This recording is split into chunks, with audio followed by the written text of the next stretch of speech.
Fame is like going through puberty. Chappell Roan on Sexuality, Superstardom and the Joy of Drag. Chappell Roan once started a bar fight. A man was talking down to a server and she called him out. He squared up to her, one thing led to another and her friends ended up brawling with him.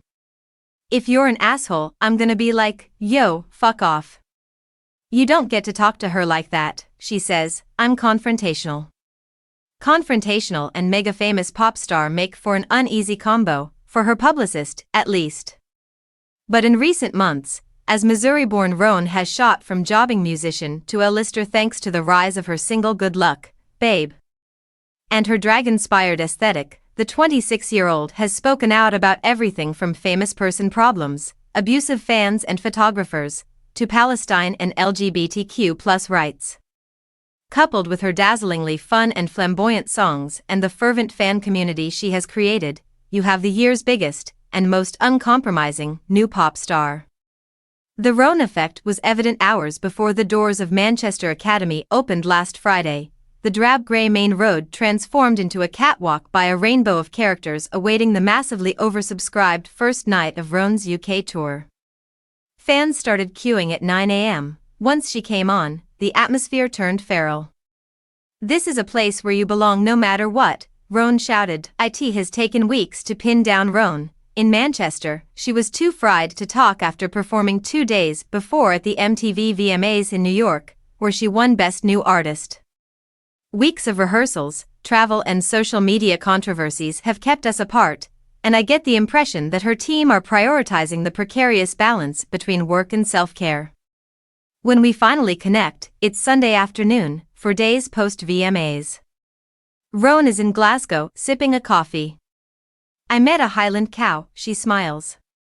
It was so soft.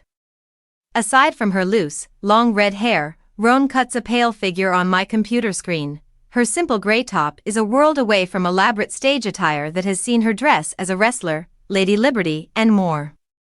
But she talks in long paragraphs, often checking herself. Even asking "how are you" results in a thoughtful speech as she tries to work out how she is. It is a complicated question.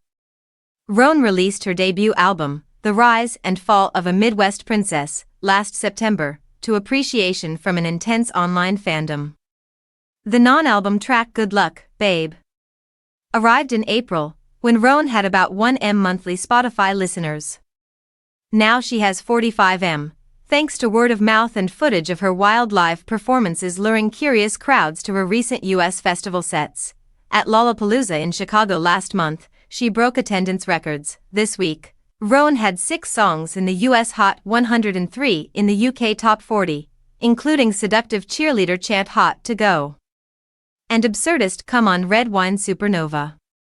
She's gone from cult figure to icon in less time than it takes to grow out a fringe, and she has been candid about how hard the experience has been. At one show in June, she tearfully told the crowd, "It's really hard to keep up." The footage went viral, as did a statement she shared in August about invasive fan behavior. "I'm not in a delusion of, oh, this is normal," she says of life now. Like, this is very abnormal.